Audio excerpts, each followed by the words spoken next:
Hello दोस्तों, कैसे हो आप? दोस्तों, हम आपके लिए लेके आ गए हैं वार्ड विजार्ड इनोवेशन मोबिलिटी के बारे में फिर से लेटेस्ट इन्फॉर्मेशन। देखिए दोस्तों, ये डॉक्यूमेंट आज 11 तारीख का है और ये अभी अभी एनएससी की बीएससी की वेबसाइट पे अपलोड हुआ है डॉक्यूमेंट।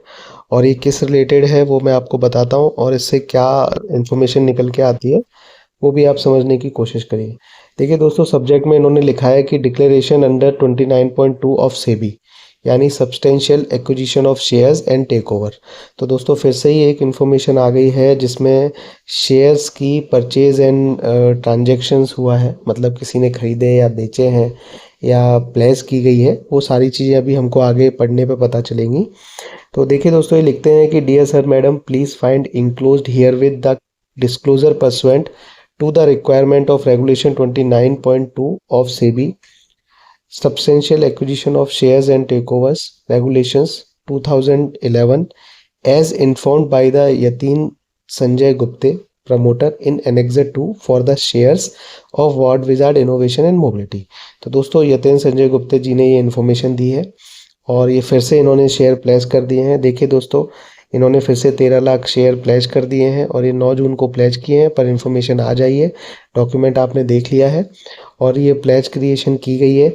अब ये किसके अगेंस्ट की गई है और अब ये 13 लाख शेयरों के बाद की क्या स्थिति है वो मैं आपको बताता हूँ।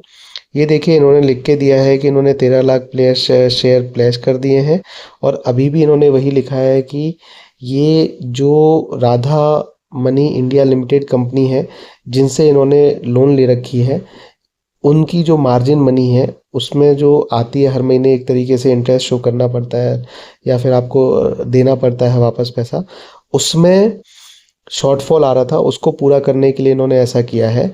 और एक और चीज़ ये लिखते हैं कि as per the terms agreed between the parties ensuring compliances with financial obligation and risk mitigation measures required under the agreement. तो दोस्तों, जो इनका रिस्क है, मतलब अगर ये नहीं टाइम पे पैसा देते या नहीं इंतजाम कर पाते तो फिर कंपनी के लिए और बदनामी होती और बुरा होता। तो ऐसा ये कह रहे हैं कि उसको पूरा करने के लिए हम कर रहे हैं। अब दोस्तों देखिए कि यहाँ से और शेयर प्लेस करते करते अब मतलब स्थिति ऐसी हो गई है कि क्या बचा है क्या नहीं वो किसी को नहीं पता। ये देखिए आपके सामने कि पहले इनके पास 24.87 थे शेयर, परसेंटेज 1.24 थे, अब 26.12 था। इन सबको मिला के इन्होंने 13 लाख शेयर यानी लगभग 0.5% और रख दी है प्लेज। यानी अब इनके पास अगर फ्रेश क्वांटिटी आप देखोगे तो जो फ्रेश शेयर हैं, जो प्लेज नहीं है, कहीं कहीं पर गिरवी नहीं रखे दोस्तों, वो अब मात्र 7.5% शेयर बचे हैं।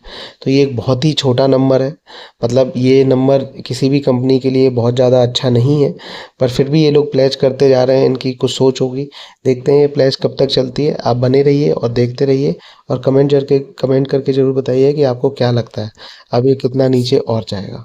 धन्यवाद दोस्तों।